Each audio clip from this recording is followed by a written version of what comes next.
kemudian memutuskan untuk memindahkan dari Polres Jakarta Selatan ke rumah sakit.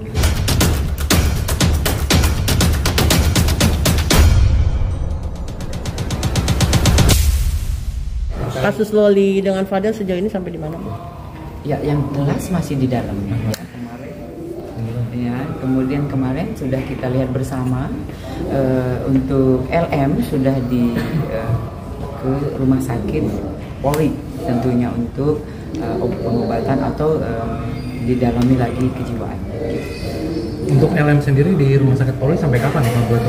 Itu masih yang jelas dari rumah sakit nanti yang menentukan ya, karena memang itu ada psikis yang harus kita obatin. Bu Nurma, ada apa tuh info terbaru postingan dari Nikita Mirzani terkait dia menyebut bahwa Loli tersangka itu tersangka apa ya, kasus apa, Bu Nurma mungkin boleh jelaskan? Ya, kalau di penyidik setelah kita koordinasi ke penyidik, kita menanyakan adakah yang disebut, untuk sementara ini tidak ada. Ya. Artinya tidak benar ya, Bu, kabar tersebut? Iya, betul, tidak benar. Bu, kalau untuk LM sendiri itu ke rumah sakit Polri pure pengecekan kesehatan psikis atau memang pindah tempat untuk di rumah aman itu, Bu? Ya, kemarin kan sudah kita rapatkan, kita juga menggandeng stakeholder yang ada ya, dari KPI dan terus kemudian dari P3A, semua yang ada di situ. Kemarin kita lihat bersama ya, kita duduk bareng, kemudian juga sudah kita rapatkan itu terakhir kita mengambil untuk melihat psikis dari LM memang harus dipulihkan dulu. Itu keputusan bersama. Pemulihan itu artinya, Bu, apakah memang penempatan secara jangka waktu tertentu atau seperti yang kemarin pemindahan rumah aman itu, Bu? Ya, kalau ini yang jelas dari rumah sakit Polri yang tahu, karena memang pengobatan itu jangka waktunya juga kita penyidik belum paham. Nanti kita pasti berkoordinasi. Bu, pengobatan mental sendiri, apakah ada indikasi mentalnya Laura sendiri terganggu atau gimana, Bu? Ya, kalau itu yang jelas ahlinya yang tahu. Ya, oleh karena itu kemarin setelah kita rapat koordinasi itu dihasilkan kita ke Polres ke rumah sakit Polri yang jelas, Ibu, untuk perbaikan psikis. Ibu, alasan untuk memilih rumah sakit Polri itu kenapa sih? Ikan memang kita di sini yang jelas dari penyidik kita adalah rumah sakit Polri ya. Kita adalah penyidik ya, penyidik yang kita berkoordinasi dengan Polri. Kita punya rumah sakit, yaitu rumah sakit Polri ya. Ibu tadi Pak Rasman juga sempat kecewa dengan tidak diikutsertakannya dia pemindahan Loli dari ruang yang pertama ke ruang kedua. Itu seperti apa sih, Bu, sebenarnya? Ya, kalau itu memang haknya dari RAN berbicara ya. Tapi dari penyidik sesuai dengan SOP yang jelas. Dari setelah dirapat koordinasi kemudian memutuskan untuk memindahkan dari Polres Jakarta Selatan ke rumah sakit Polri Kramat Jati, itu adalah sudah keputusan bersama. Kemudian untuk RAN dari yang dibicarakan itu haknya. Karena apa? Yang kita koordinasikan adalah yang satu adalah orang tuanya, ya. Kemudian dua, kita berkoordinasi dengan stakeholder yang ada, dan ketiga adalah penyidik yang berwenang dalam kasus yang ada sekarang dilihat. Ya. Artinya RAN ini sendiri tidak punya hak untuk mencampuri urusan di mana Loli tinggal, bagaimana kesehatan? Ya, kalau untuk sementara ini memang haknya penyidik. Kemudian juga yang melaporkan adalah orang tuanya. Nah, itu yang kita jelas berkoordinasi tentu. Bu, soal kemarin menyatakan kalau yang didengar oleh Loli saat ini ya Rasman gitu, ibaratnya dia menganggap Rasman sebagai keluarga, terkait dengan yang ketika Jumat malam sebelum dibawa ke Res Polri itu juga kan dia lebih tenang begitu ketika itu. Benar begitu, Bu Nurma?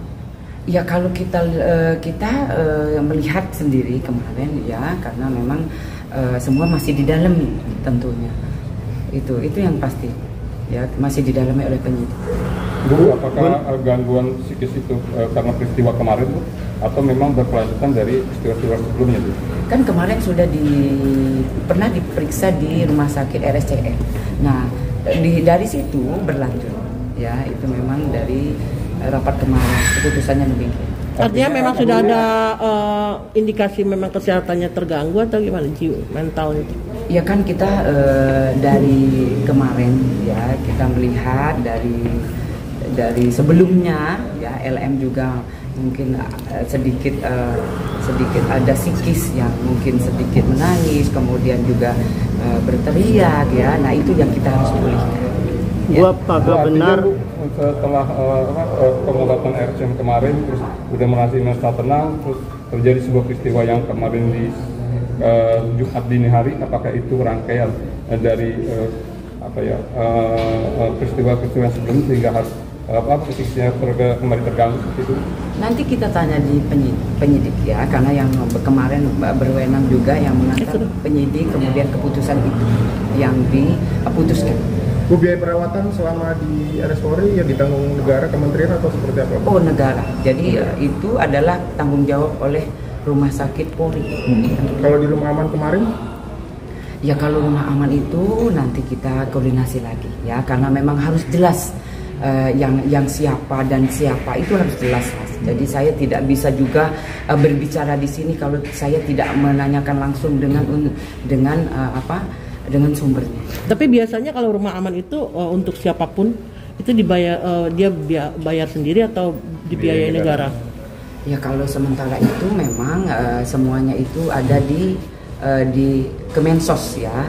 Tapi pernah kita kembali lagi ke depan ya, waktu pertama kali dari NM menitipkan LM ke Rumah Aman itu kan pasti ada butuh yang namanya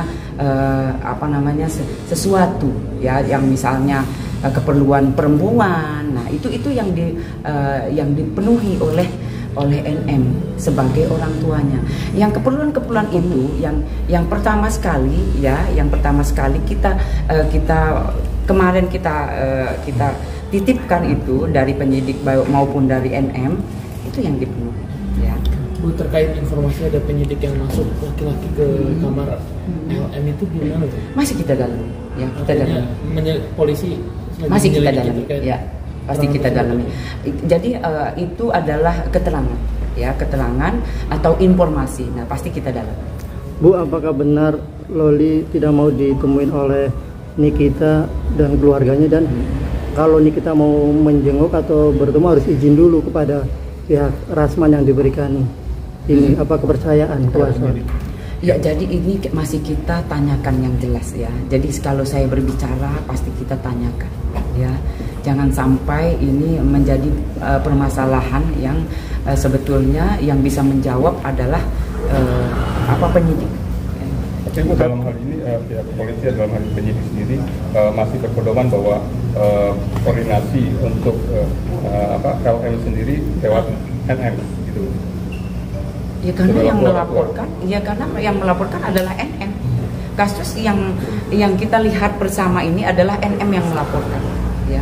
Jadi dari penyidik pasti berkoordinasi dengan NM. Tapi keinginan dari korban sendiri mungkin jadi pertimbangan juga ketika dia menolak untuk bertemu seseorang, akhirnya difasilitasi supaya memang untuk sementara tidak bertemu untuk menjaga psikisnya seperti itu. Iya. Iya betul. Jadi semuanya ini pasti kita pertimbangkan. Ya, karena memang kejiwaan orang tidak sama. Tapi Ibu, ini kan masalah ini kan antara ibu dan anak, kok kayaknya susah banget sih untuk dipersatukan gitu Bu. Apakah memang tidak ada wewenang dari pihak-pihak terkait yang untuk, artinya kan udah ada pihak lain nih antara ibu dan anak ini Bu gitu loh. Ya jadi kalau dari penyidik ya, kita menangani kasus yang ada. Kasus yang ada yang kita tangani. Kasus yang masuk di Polres Jakarta Selatan yang kita tangani. Hal-hal yang lain itu nanti bisa dikoordinasi. Namun utama dari pekerjaan atau tugas dari penyidik adalah menangani kasus yang ada. Ya. Bu, imbauan aja mungkin untuk pihak-pihak untuk tidak maksudnya berkomentar lebih berhati-hati supaya tidak simpang siur gitu, termasuk soal status segala macam. Iya. Imbauannya seperti apa? Ya, jadi himbauannya untuk rekan-rekan semua yang ada, penyidik sedang bekerja, ya. Biarkanlah untuk penyidik untuk bekerja. Jika memang ada alih status seseorang, biarkanlah nanti penyidik yang berkoordinasi dengan saya sebagai humas, ya. Jika memang penyidik akan menyampaikan sendiri, nanti penyidik akan menyampaikan sendiri. Tapi jika memang itu diberikan kepada saya sebagai humas Polres Metro Jakarta Selatan, tentunya kasus yang ada di Polres Metro Jakarta Selatan pasti saya yang akan menyampaikan. Itu jika memang alih status atau seseorang dijadikan status, ya. Itu.